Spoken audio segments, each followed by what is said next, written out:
Okay, we're in 2 Samuel. In 1 Samuel, we've whose story have we been focused in 1 Samuel? Who has been the kind of the protagonist, the focus in 1 Samuel? Saul. Okay, we had a lot of stuff dealing with Saul, right? And tell me about Saul.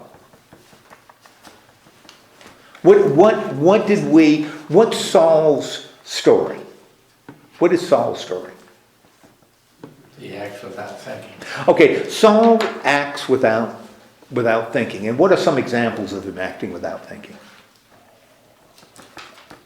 Well, the first one, when he got himself into trouble, was when he offered sacrifice. Okay, he offers sacrifices. Nothing wrong with sacrifice. Shows dedication, right? Well, if you do it correctly, yes, it does. If you don't do it correctly, it doesn't. You know, as anybody in a relationship knows, your intentions may be good, but intentions don't matter. What matters is what's communicated. And if you're communicating a disregard for God and His word and procedures, then your intention is not strictly relevant.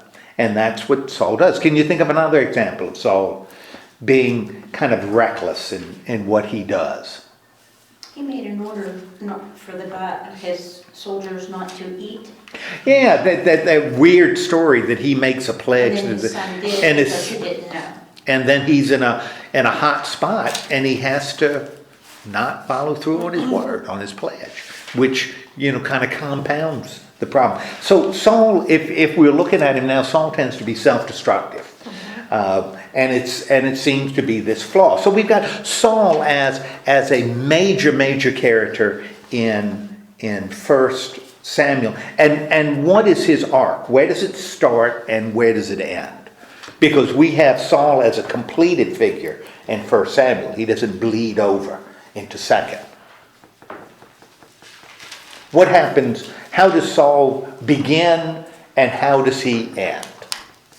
The beginning of his story, the end of his story. He's anointed as a king and he dies leading his people in battle. Okay, he's anointed as king in 3 different stories. We got an anointing. So he's anointed as king, and at the end he ends up dying in battle. What is, he's got this flaw. What for the writer is the indication that Saul is lost? What does the writer seem to indicate that is the ultimate sign that Saul is lost? He doesn't ask God. Okay, he doesn't ask God, and God reacts to that. So there's that gap between Saul and God, and Saul is lost. So we've got Saul as a major character in 1 Samuel. Who else do we have working in 1 Samuel? David. Okay, we got David introduced as a character. And what is David's story in 1 Samuel? Shepherd. Okay, he starts as a shepherd. And why is that? Now, remembering the writer is shaping the story, if only including things and not including others.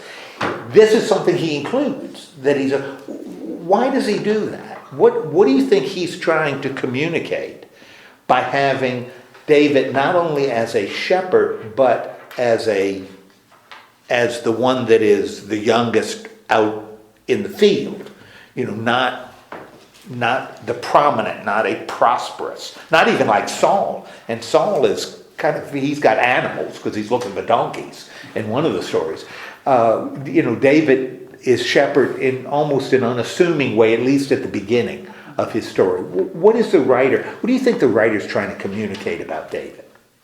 That he's just a common person. That he's a common person. Now, if David is a common person and God has chosen David to be king, what is the writer, what do you think the writer wants us to take away from that?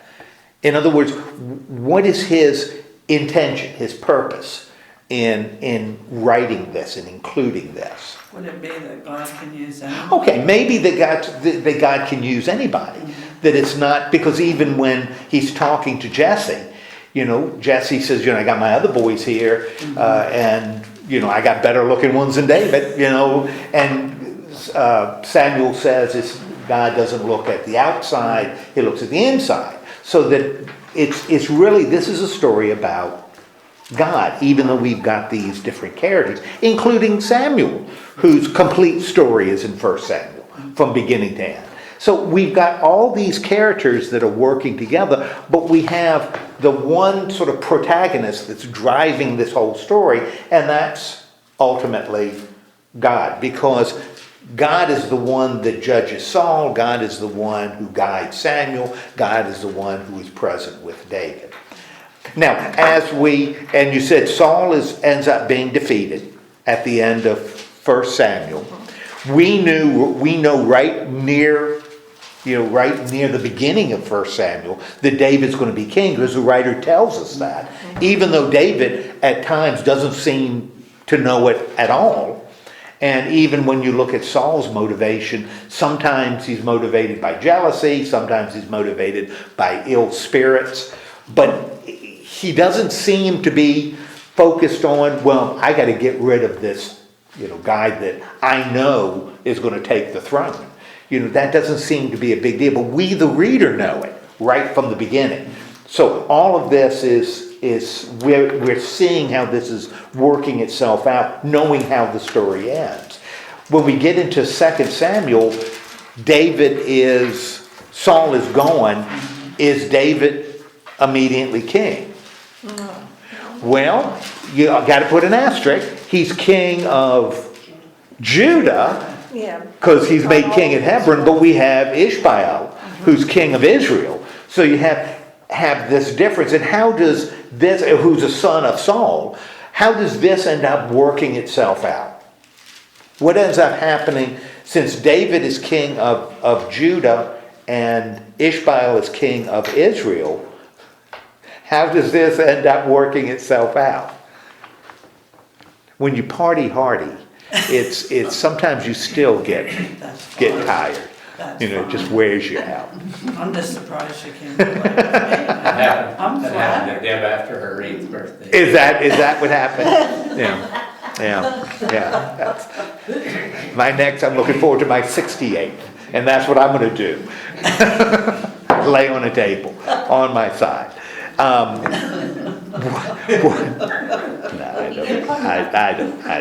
I don't know what that means. All right, so David, how does that work itself out? Because we don't have a unified kingdom yet. We have two, with both of which have a major problem. How does that work itself out? This deal with David as king of Judah and Ishmael king of the other tribes.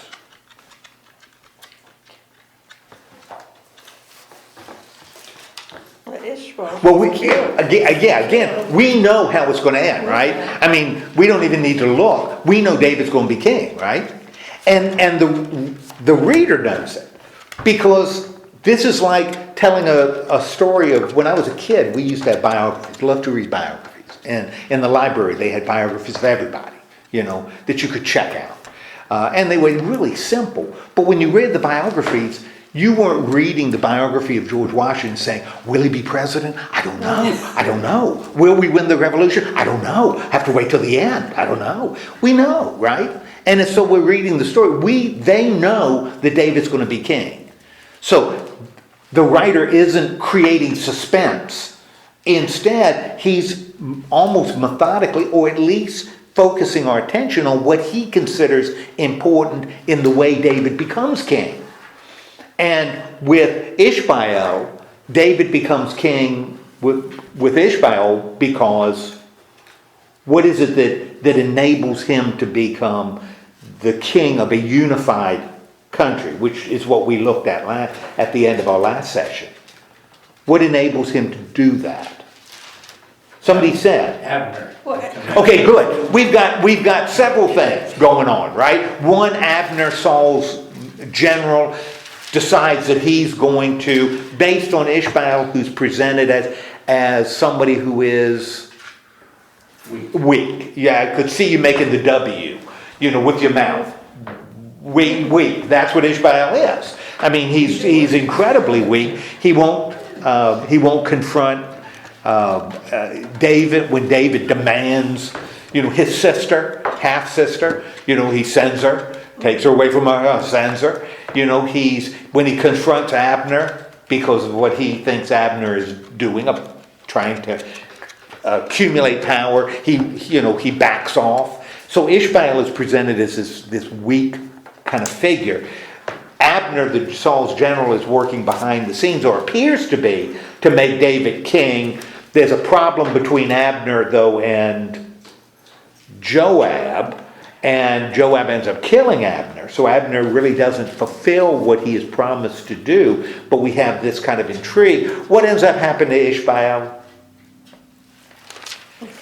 He ends up getting killed, and the guys who kill him bring the head to David, which is a way to get ahead in life. I used that before. Yeah, that's not good. I think I'll use that as one of my dad jokes. So he brings the head to David. What does David do to the people who have cut off Ishmael's head?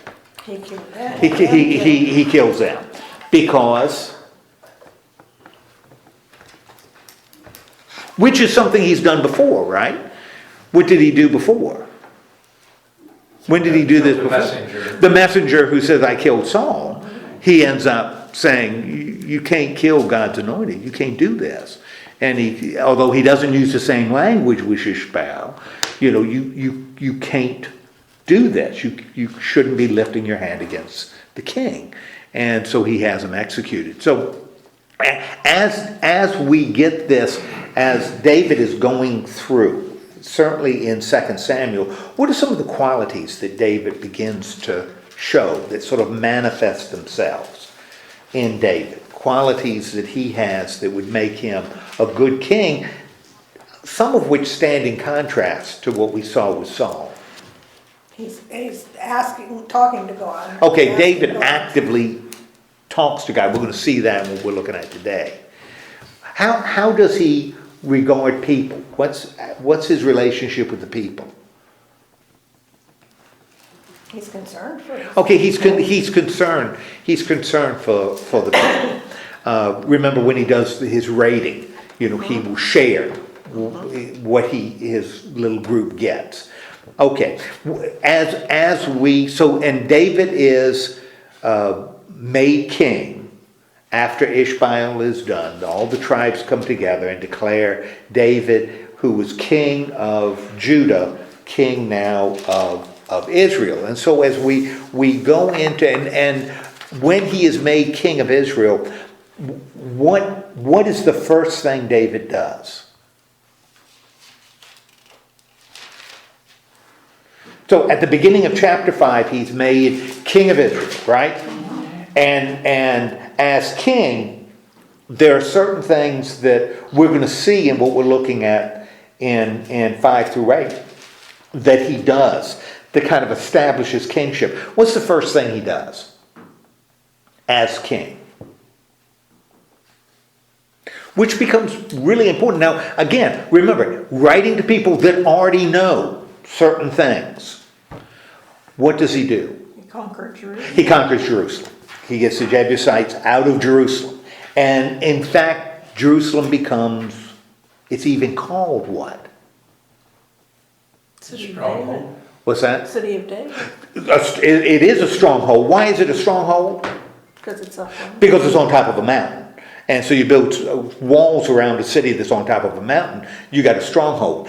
He calls it City of David. The City of David. It's on Zion, which is the mountain. So this is David's city. So what has David done? right at the beginning. He's shown his authority, his Okay, power. he's got authority, he's got power. He has now a capital, right? And it ain't Hebron, because he's been at Hebron. That's where he's been centered. This is going to be his center, and his authority is getting greater and greater. Now, as he's in this city, who makes contact with him in verse 11? Hiram, king of Tyre. Okay, Hiram, king of Tyre. Tyre is a city on Mediterranean. It's a port in what will be later Lebanon, country of Lebanon. And if you look at the Lebanese flag, and if you read scripture about Lebanon, Lebanon is known for what? Does anybody know what's on the center of the flag of Lebanon? It's really fascinating. Cedar tree. It's a tree. A tree is on the flag of Lebanon. Because cedar, that's the cedars of Lebanon. That becomes kind of a national symbol. And so what does Hiram do? Send them cedar logs. Send them cedar logs. And what is his purpose in sending cedar logs? To build him a palace. Okay, going to build a house for David. It's going to build David a house. Now, file that away, because we're going to come back to this house business. So Hiram sends him cedars to build a house. This shows David has what? What's that? Respect. Okay, he has respect, yeah. If this other king is sending him cedars to David, then this other king recognizes David's authority, right? Recognizes him as a brother king, right? Okay, what else does David do when he goes to Hebron? When he goes back to Hebron? When he goes back to, Yeah, in verse 13. he took his Okay, he documents with him. he takes his family with him. Okay, so he's taken his family from Hebron. So what is David doing in Jerusalem? He's making it a home. He's establishing himself in Jerusalem. That's going to be the center. Now, that's nice to know information for us, but it's really important to the reader of this story. Why is it so important for the reader of this story that David is doing this? Now, the reader of this story is reading this maybe 400 years after this is supposed to have happened. Why is it so important for the reader? What does this do for the reader? Like I said, for us, it's nice to know information. Oh, okay, David did this. For the reader, why is it more than nice to know information? Safety? No. Okay, well, it in a way it does talk about safety, because for the reader, 400 years later, what is the significance of Jerusalem? It's the most important city. That's it. It's the most important. It is the center, not of Israel anymore, but the center of Judah, the center of their country. Not only the center of their country, but it's going to be the center of not only the political center of their country, it's also going to be the spiritual center of their country. So Jerusalem is going to be key. What this does is it kind of tells the people later, this is how we ended up getting to where we are. We are where we are right now because of this, David establishing himself in Jerusalem. Now, that's fine that he's established in Jerusalem, right? We've got other issues. David faces other issues, right? And we talked about that before. Even before he consolidated, who was really calling the shots in this land that God has promised his people? Who is really calling the shots? The Lord. His instruction. Well, the Lord is true, but on the ground, politically, militarily, who is calling the shots? The Philistines. Because the Philistines defeated Saul at Gilboa, decisive defeat. You know, they have garrisoned all. And again, remember, we're talking about peoples. We're not talking about nations. So the Philistines are raiding. You know, that's what they do. They raid and they take crops and, you know, that's what they do. And so they are the ones that are really calling the shots. Both David and Ishbaal were just kind of sort of rivals. They raided as well. Okay, so the Philistines are the ones that really have authority. Now, how do they react to David becoming king? Try to capture. Okay, yeah, they decide that they recognize David has been anointed king over Israel, right? And they look for him. What does David do? Inquires of the Lord. Okay, he's going to inquire of the Lord first, and you may not have even noticed it. It said he went down to the stronghold. Now, what is that saying? Now, the people who read this originally, they know exactly what that means. We're not as clear. What is the writer saying when he says David went down to the stronghold? He left Jerusalem.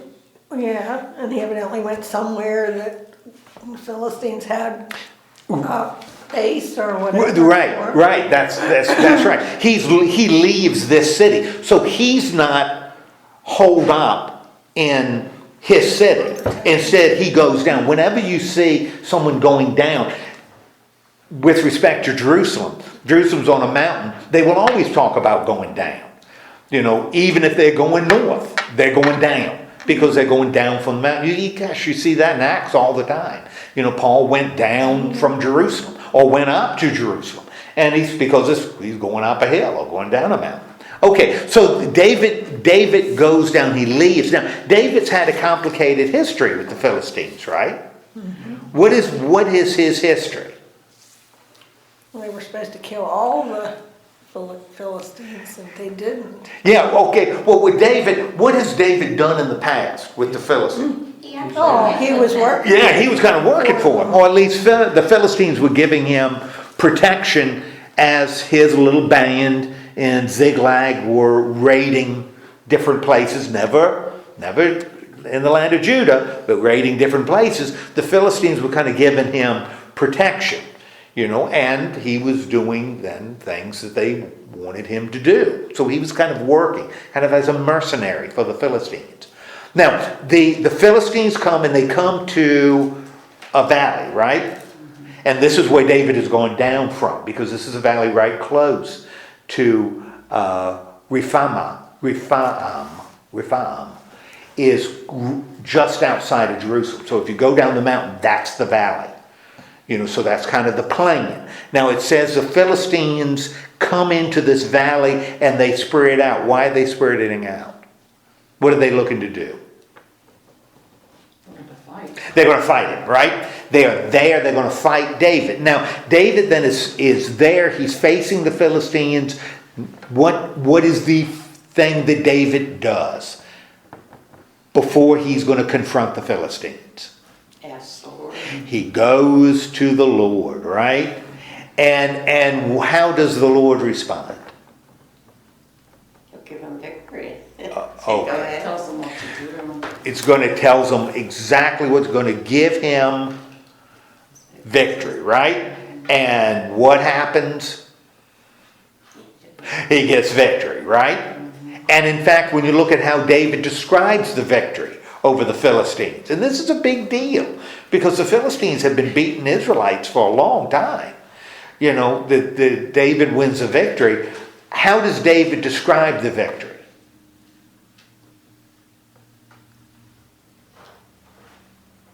The Lord burst through. That the Lord did it. So David isn't talking about his skill. David isn't talking about the bravery of the Israelites. You know, David isn't talking about the weakness of the Philistines. David attributes, or at least as the writer writes it, attributes a victory to the Lord. Now, what then is the writer trying to convey to us, the reader, about David? His faith. Okay, we've got a guy that has faith. Also a guy that may have some little humility, because he could have claimed victory, but he doesn't. He says the victory was the Lord that burst forth, like a flood against the enemy. So, he really attributes this to God. What do the Philistines do?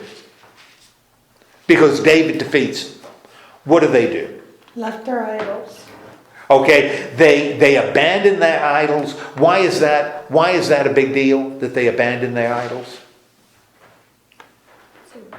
Took their idols evidently into battle with them Absolutely. Why would you take your idols into battle?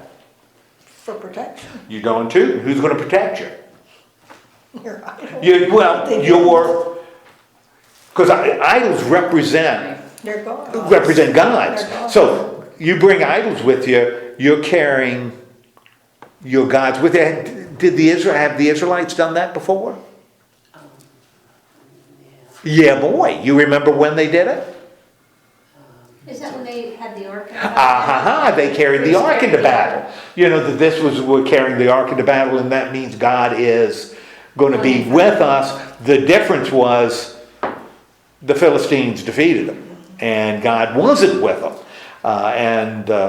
The ark was captured. So that's a big deal. You're carrying, your gods are leading you into battle. Having the idols with you, they abandon those, which shows how big the victory was. What do the Philistines, so after this terrible defeat that the Philistines suffer, what do? Regroup. They regroup, right? And they come again. And what does David do again? Inquires of the Lord. Inquires of the Lord. What does the Lord tell David? Just circle. Circle around them.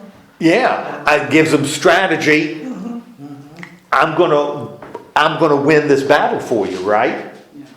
And what ends up happening? It happens again. And this time the Philistines flee. They go all the way to their own territory. So by the end of chapter 5, what's the situation in Israel? David actually has a kingdom. David now has territory, has a kingdom. The antagonists to this point, the Philistines, are now gone. Okay, so think about what David has now. He has a capital, right? That he's establishing.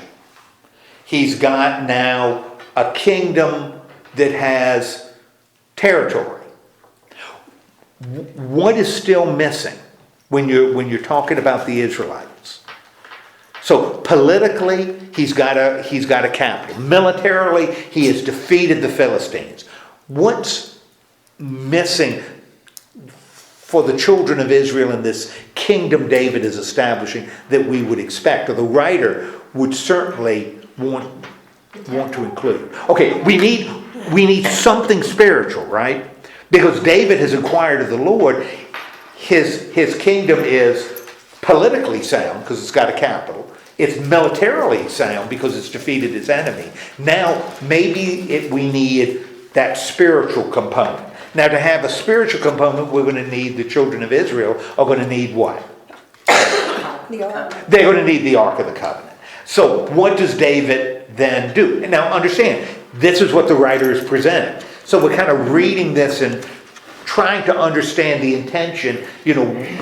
Why is he talking about the city? Why is he talking about the military defeat? Now it's almost like you're checking things off. Now we're talking about getting the ark, right? What does David do? And the writer tells us right at the beginning of the story. What is David going to do? He took 30,000 men to go get the ark. Okay, he's taking 30,000 men to get the ark. And where has the ark been? Abinadab, the house of Abinadab? Yeah, and in a garage. You know, we said it's in the garage. Abimadab has kept it. His sons, he's made priests, but they aren't from a priestly line. All they are is caretakers of the ark. So the ark is there. What does David decide he's going to do with this ark? Build a new cart to put the ark on. What's that? Okay, he gets a cart, and he's going to put the ark on the cart. Now, why is he putting the ark on a cart? Because that's how God told him to transport. Okay, he's going to transport it, right? He's transporting the ark on a cart. Where? Where is he going to move the ark? He's going to move the ark to Jerusalem, right? His capital city, right? So he's moving. Now, as he's moving this ark that has the Ark of the Covenant on it, what is David and these 30,000 people doing? Oh man, they are dancing. They are getting down, right? And we know because they've got harps and they've got cymbals and tambourines, lyres. You know, so it's a big procession, right? That they're taking this ark to Jerusalem, okay? Now, it's really kind of interesting when they get to the threshing floor. So they're heading to Jerusalem with the ark on a cart. As they get to Nacon, his threshing floor, what happens?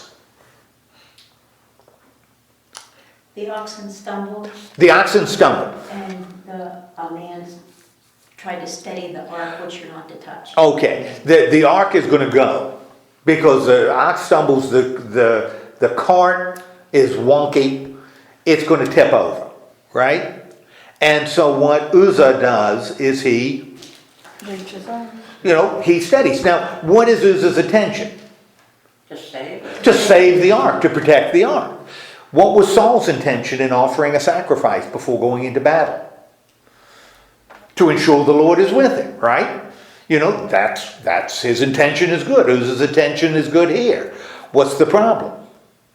God said nobody's supposed to touch it. You know, and therefore Uzzah, when he touches it, what happens? He died. Okay, he ends up dying, right? And the writer tells us why he dies. Why does he die? Because he committed an irreverent act. Okay, he does something that is irreverent. Now, then who causes him to die? God. God causes him to die, right? Now, why? Why is the writer including this? Why is this something important for the writer to... I mean, he doesn't have to put this in. But he disobeyed. He disobeys God. And you don't disobey God. Now, something like this, and I've been having a little discussion online with someone else, this kind of thing really bothers people in the 21st century. You know, that God is killing people who steady the ark. I don't think we can justify it using 21st century sensibilities, and we shouldn't try. You know, the intention, the purpose of the writer isn't to say God conforms to whatever values you have now. The point is, what? What's the point of the author? God's in charge. God's in charge. He said no. Yeah, and he said, don't touch the ark. You don't touch the ark. If he says don't sacrifice without a priest, you don't sacrifice without a priest. Your intention isn't relevant. 21st century intention is always relevant. But in this story, that's not what the writer is saying. Well, as long as your intentions are good, that's all right. You know, if God says don't do it, don't do it. It is not rocket science. Now, do we take that and apply it now? Well, New Testament presents a little different picture, on how we interpret the Old Testament. I mean, Jesus said we fulfill the entire law when we do what? Love the Lord. Love the Lord and Love our neighbor. love our neighbor. He says we accomplish everything that's in the law by doing those two things. So how he interprets the law is a little different than here. Here, if it says in the law, don't touch the ark, don't touch the ark. Even if it's going to fall on your neighbor. You don't touch the ark. So it's a different perspective. And that's why you have to always interpret. It's not quite so easy because they're different. We move in slightly different directions. How does David respond?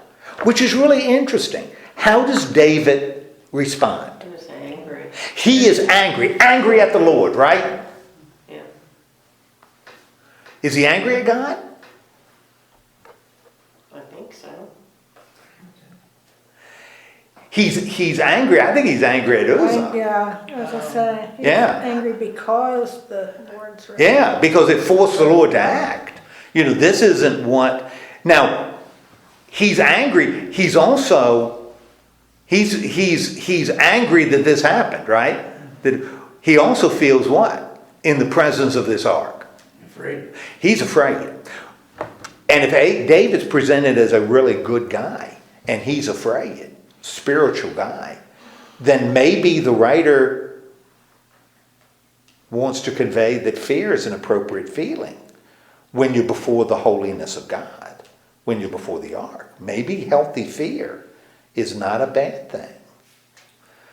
Okay? Maybe. I was talking to somebody the other day. It's really interesting. We're talking about kids. Because I'm at the age now I can talk about kids. How horrible they are. They used to be so much better. Kids nowadays. And we were talking about, listen, respect and all. And I said, one of the interesting things is I was afraid of adults. When I was a kid, I was afraid. I had respect, but a lot of the respect was fear. I was scared of my father. I love him, love him now, respected him, but I was afraid of him. He could hurt me, and he did. At different places, not scarred that I still carry, but yeah. If I got out of line, Dad did not care about my intentions. Dad cared about my behavior. And so healthy fear is not necessarily a bad thing. That's not necessarily, and I think that may be suggested here too. I saw this morning when we were talking about putting things into the 21st century. This said, man's laws cannot make moral what God has declared immoral. Even if a sin is legalized, it's still a sin in the eyes of God. Sure. So, Yeah. It's so, here he's got, so David feels this now a little fear, because now it's real. Uzzah just kept the ark from falling, but he violated the law, and he paid the consequences for it. David, just like, remember the Philistines when they got the ark and they put them in different cities, and what happened? Horrible things happened in those cities. Yeah. Put it in the temple and all their statues fell over. God, you don't mess with the ark. That's how it ended up in a guy's garage, because they were kind of scared of it. And so what does David do? Which is kind of interesting. He didn't take the... He didn't take it. He puts it in somebody else's garage for a while, right?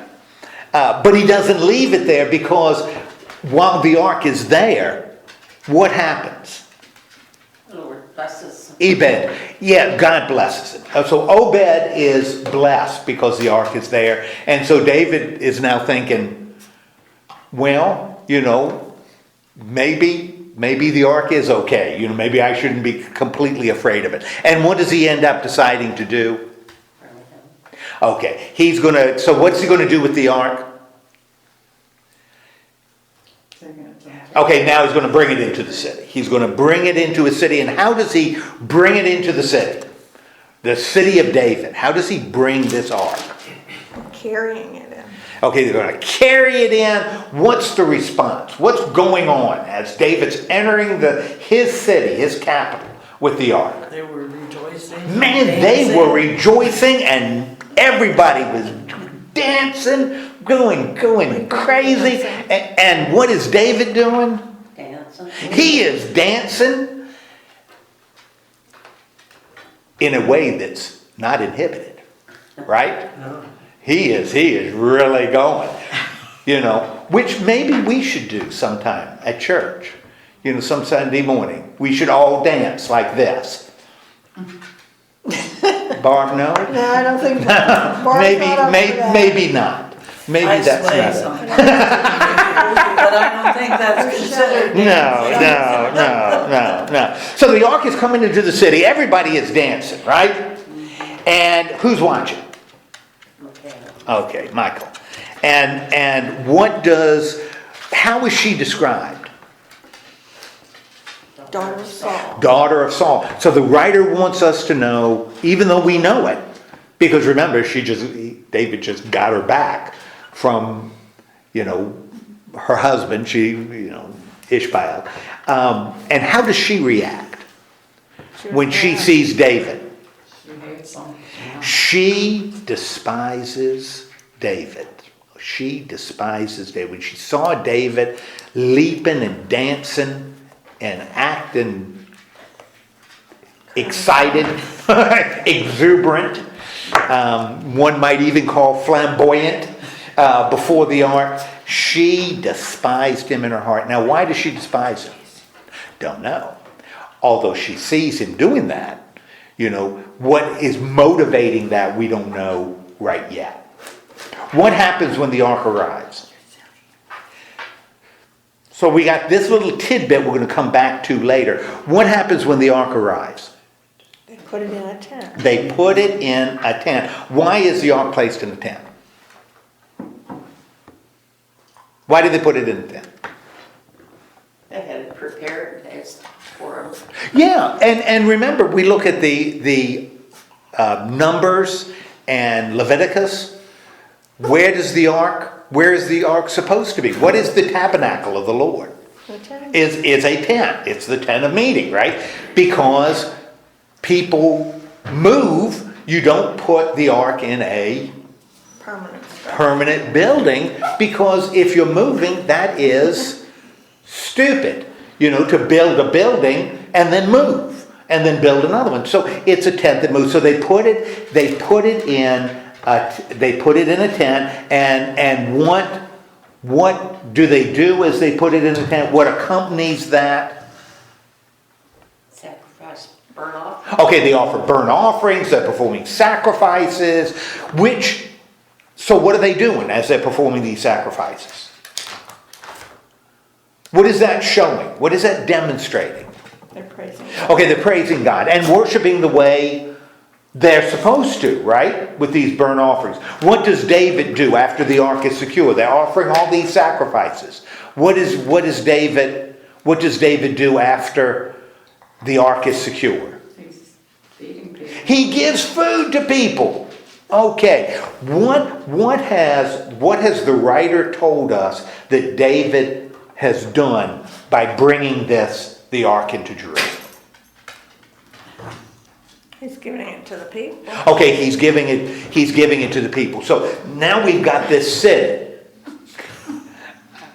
I don't know. I don't know. If she had more respect for me, had more fear of me, then she wouldn't do this. So we've got David in Jerusalem. He's got his capital. He's established. This is now the political center of the nation. It is also the spiritual center. Again, why does that become so important for the reader, the first readers of this?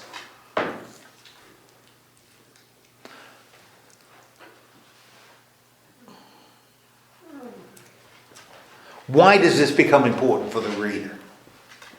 That this is what David's done. To show these respect, I don't know. Well, it's showing respect from David. What is it showing about Jerusalem? It's a city of David. It's the city of David. Jerusalem, this is why Jerusalem is still the center. Now understand, the people who are reading this are the people not of Israel but of Judah.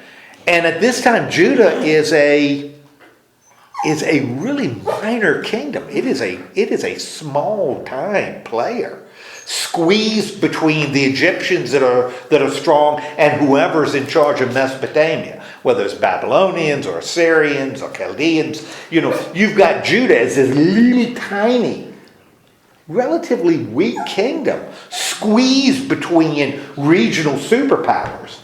But the writer is telling the reader that this city of Jerusalem is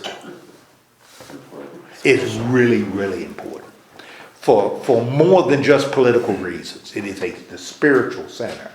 One of the interesting things we see when we read this, and this is just sort of a reference back to Genesis. Remember I said in Genesis there were different story strains, that you could tell by what they called God. Whether they called God El or Elohim, or those 4 letters that you're not allowed to pronounce. And those 4 letters that you're not allowed to pronounce, that's translated Lord or Adonai, when you said it out loud, which isn't the word, is another word. Those writings tended to come from the south. Know that because when that word is used for God, the locations are generally southern locations. When you talk about El or Elohim, they often are northern, like Shechem, which is in the north. A lot of the Jacob stories are northern stories. Most of the Isaac stories and the Abraham stories are southern stories. You could tell by location. As we move through the book of Samuel, more of the stories will use the name, and I think you've noticed it. We'll talk about the deity as, what is the name of the deity? The Lord. Is the Lord. So these stories are coming from the south, and Judah is the southern tribe. So as we get into the story, more of the narrative, more and more of the stories are coming from the south, not from the north. Why would they not be coming from the north? Because the north is not going to be focused on Jerusalem. The north is going to be a separate kingdom that will be focused on a number of cities. Shechem's one of them, Samaria will be another one. It's going to be focused on other places in the north. More and more the stories are going to be focused on the south, because Jerusalem is going to be the key as we go through the narrative. Not only Jerusalem, but something else we'll look at in just a little bit. Okay, so we've got David has established here. Now, what happens when David gets home after doing all this wild stuff with the ark? He's been dancing, right? And he's been sacrificing, and he's been giving away free food, and he comes home at the end of the day. And who greets him when he comes home? Michael greets him. And what does Michael say? Something every man has heard at one time or another. When he comes home and he's all happy. And what does Michael say? What have you done? What the heck have you done? What the devil have you done? How can the king of Israel act the way you've acted? And what is her complaint? That he was dancing half naked. He was dancing half naked. In view of the slave girls. And these girls are looking at you, dancing like that. You are a shameful and vulgar person. Okay? And what does David say? He was dancing before the Lord. Okay. Look at the response. How many times he uses the name of God.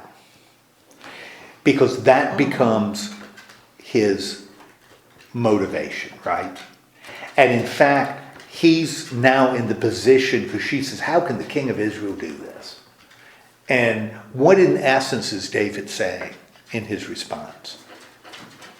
Well, the Lord comes first, but he also threw a little zinger in there to her, saying that who the Lord chose me rather than your father or anyone else from his house. That's exactly right. That he's, it is a little shot, but it's a reminder for the reader that Saul, but we remember we still got one Saul relative because we got Jonathan's son still floating around. He's still alive. So Jonathan still has a son there. But David says, it's not, God chose me and not your father or your brothers or anybody else, but he chose me. It's the Lord that's doing that, right? And so David was merely doing what? What was David doing when he was doing all this stuff that she found so shameful? What was David doing? He was worshiping. He was worshiping God. And since the writer has that coming out of David's mouth, that's what he wants, I think, the reader to believe. That's what David is doing. So we don't have Michael coming back saying, oh, no, you weren't. I saw you with the boys beforehand. You left that party early. We don't have that. So we believe David's motivation. And the fact, Deb, it's interesting you said that about he chose me and not your father or his line. What does the writer then tell us after his response about Michael? She has no children. She has no children. Which means Saul's line Finished. really is finished. That there's not going to be one of her sons is not going to be king of Israel because she doesn't have any. Okay. All right. Now, we've got that chapter 7, and because 7 and a little bit of 8 it sort of has the same kind of, similar focus. What happens in 7? What does the writer tell us right at the beginning of 7? King settled in his palace. Okay. The king, the enemies are settled, right? What does David decide he's going to do? He's got this Ark of the Covenant in his city, right? And the Ark is under a tent. So what does David want to do? He wants to build a building, right? And what is his kind of motivation? What does the writer tell us? Because the words used here are really significant. What does he want to, when he talks to Nathan, and Nathan's going to be a player in the rest of the David story, what does he tell Nathan? Well, he's living in a palace. He's living in a palace of cedar, and the Ark of God remains in a tent. I am living in a house of cedar, right? And God's in a tent. So what does David want to do? He wants to build God a house, right? Because he lives in a house of cedar, wants to build the same thing for God. And he tells Nathan to do what? What does Nathan say he's going to do? Nathan tells him to go ahead. Yeah, go ahead For the Lord is with because you. the Lord is with you. So Nathan says, good idea, sovereign. And Nathan's a prophet. Remember I told you, prophets were advisors to the kings. They weren't seers. They were advisors to the king. That's what they did. Only they were supposed to get their information from God. What happens that night? The Lord came to Nathan. Okay, the Lord comes to Nathan. And what does the Lord tell Nathan to tell David? Not to do it. Don't do it, right? Don't do it. Why? Because he doesn't want it to have a permanent place. Okay. It's always been moved with his people. This Place is to not, place. you find me one verse, find me any conversation in the past where I said I want to live in a house. Mm-hmm. The tabernacle of God is something that moves. And when you think about even God, to put God in a house, what are you doing as soon as you put God in a house? That's it. You're closing him in. And God is saying that's not where I belong. Now, what does the Lord remind David? He chose him to lead the people. Okay, I chose you to lead the people. And what is God going to do for David in the future? Remember, David wants to build God a house, right? What does God say to David? Make your name great. I'm going to make your name great. I'm going to do what? What else is he going to do? Give him an offspring. We're going to be good. You're going to be secure. You're going to be great. I'm going to take care of your people. I'm going to defeat your enemies. That's what God says I'm going to do for David and the people. In fact, what is God going to do for David? David, who wants to build me a house. What is the Lord going to do for David? He'll establish a throne of his kingdom. Yeah, David, I'm going to do what for David? Yeah, you're right. Establish a throne, offspring. What am I going to do for David? David, you want to build me a house? What am I going to do for you? I'm going to build Him a kingdom. you a house. I'm going to make you a house. What is a house God's going to make it? You know, It's his legacy. yeah, when you talk about monarchs now, you talk about the House of Windsor, in Britain, the House of Windsor, because it's the family, right? As long as it's the Windsor family, the House of Windsor, King of England.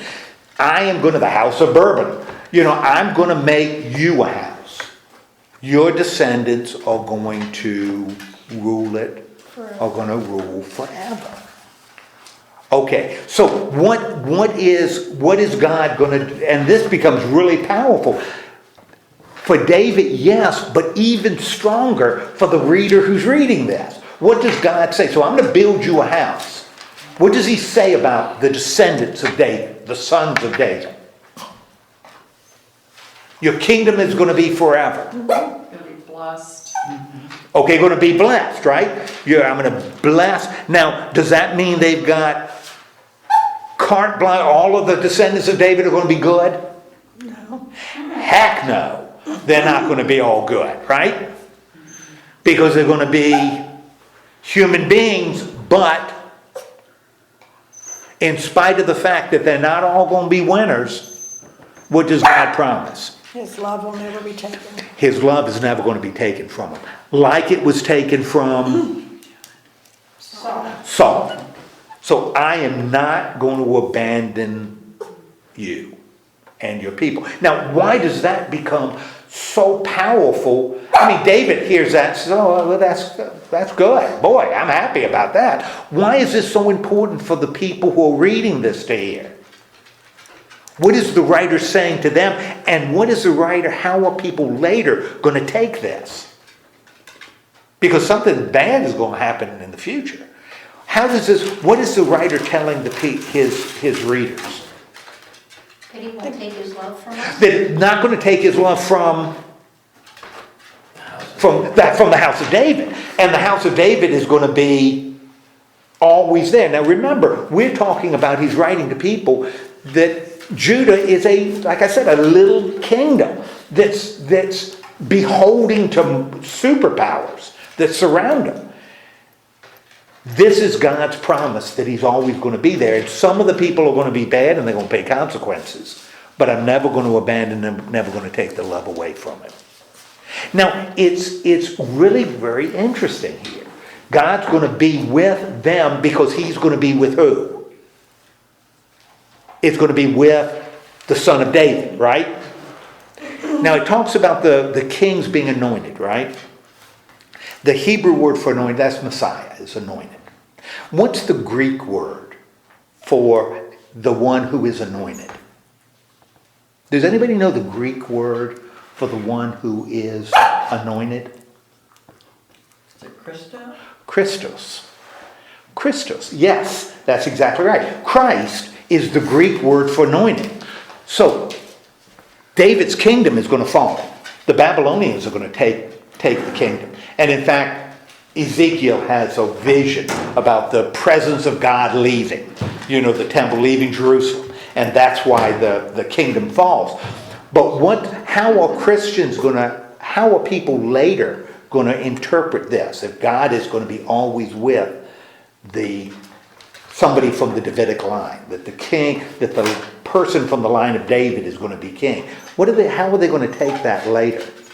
Once the kingdom is gone. Now the reader of this originally, the kingdom is still here when the guy is reading this. How are they going to take this later?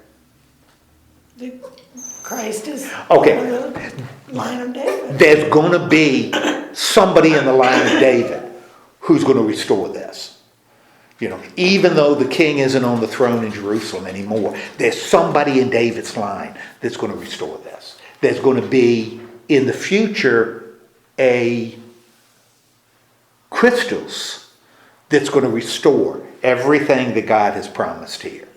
And that's what a lot of the Jews start looking towards, this Christos, this Christ. As Christians, we see that Christos as Jesus, and that's why, particularly in the Gospels of Matthew and Luke, Jesus being part of that Davidic line is such a big deal, particularly for Matthew.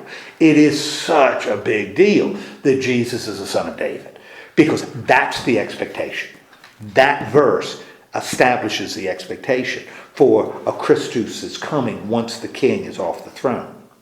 But theologically, I want you to think about what the writer has just done. He has done something crucial in the development of Israel theology, or the theology of Israel.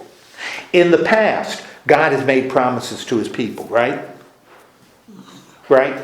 And what were two things that people could look at to say, I know that God loves me. I know God's promises are valid. What are the two things they could point towards? I know God's promises are valid because we have land, right?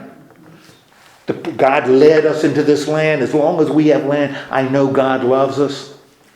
What else do they have that demonstrates in the past that God is always with them? God has given us land. God has given us law. God gave law to Moses. God led the people into the land. As long as we have land and as long as we have law, the law from God, we know we're God's people. What the writer has done right here is added a third. And this is going to be really big in the New Testament. What is now the third sign that God is with his people?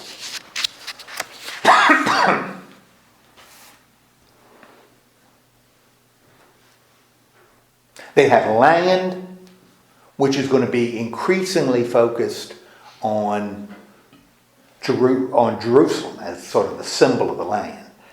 So we've got land, we've got law, now we have... Money, gold.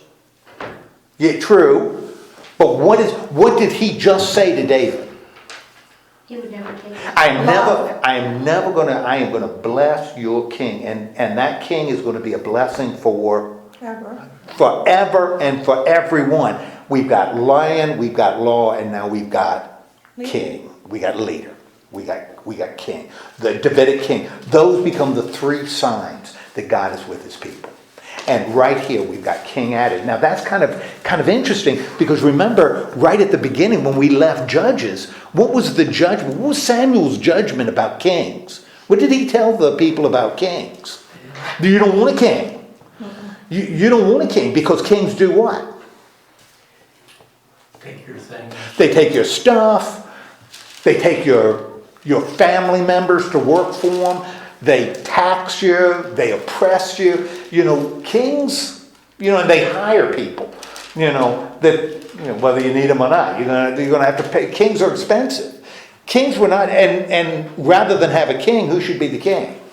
Who should you look to lead you? You should look to God. You don't need an earthly king. What's happened here is the theology has shifted to the place where not only are kings important, but kings actually become the sign of God's presence and love. As long as you see a king on David's throne in David's city, you know God is with you. No matter how bad things get, you know God is with you.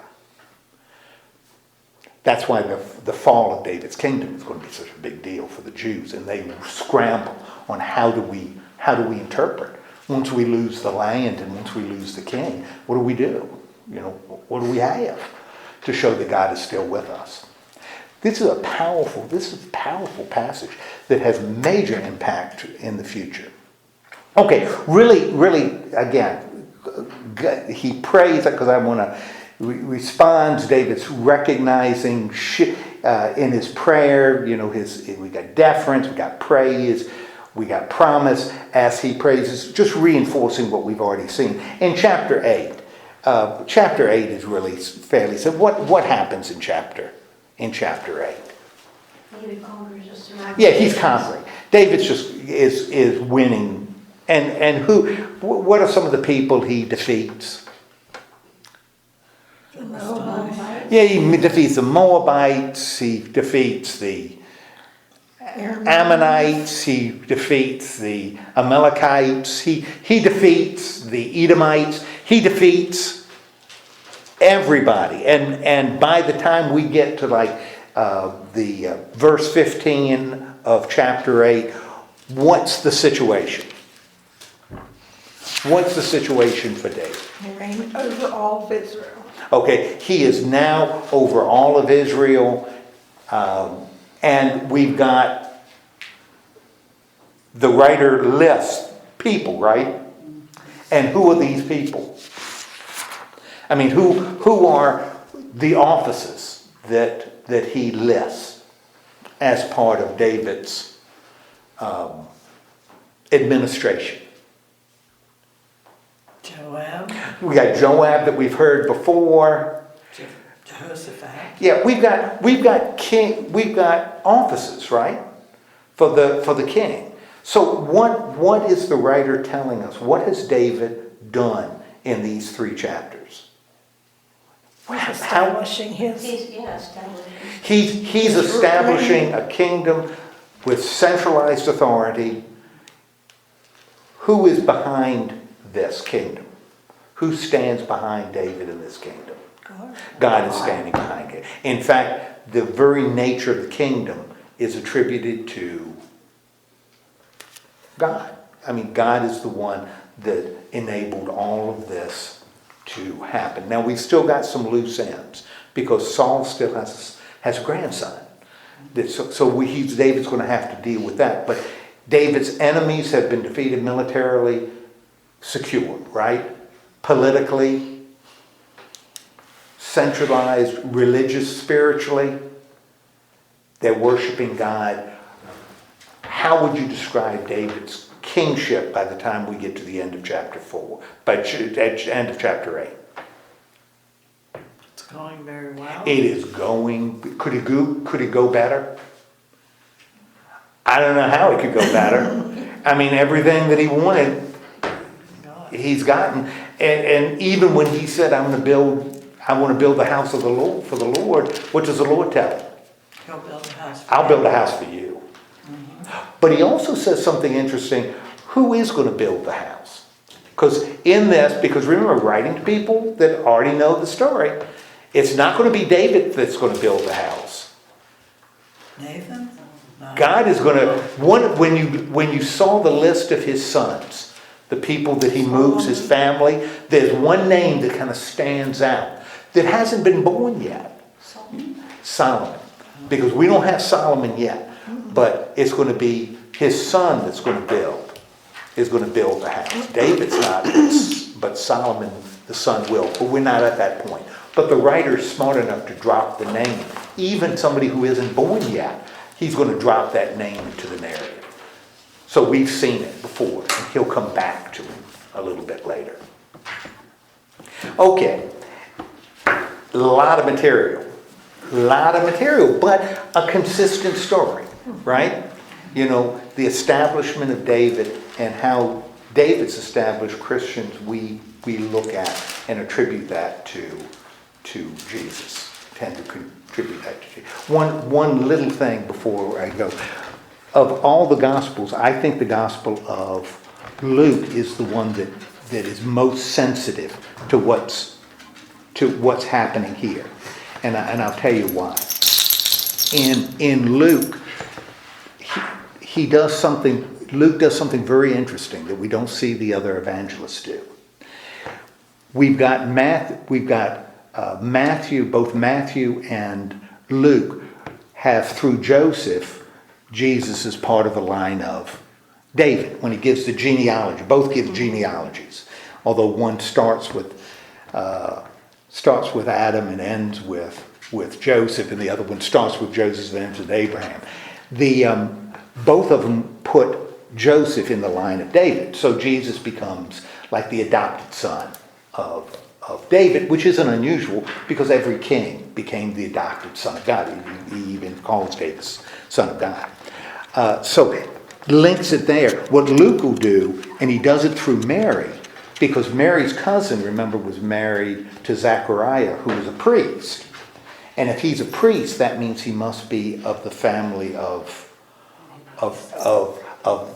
Levi, and specifically of Aaron. And so what Luke does, he'll link Jesus to the worship, but also as a son of Aaron, but also as a son of David, which is really, really interesting. So he's tying in these different images for God, the promises of God. Land is going to be increasingly focused on Jerusalem, particularly temple worship. So that'll be land. Okay, let's have a word of prayer and then go.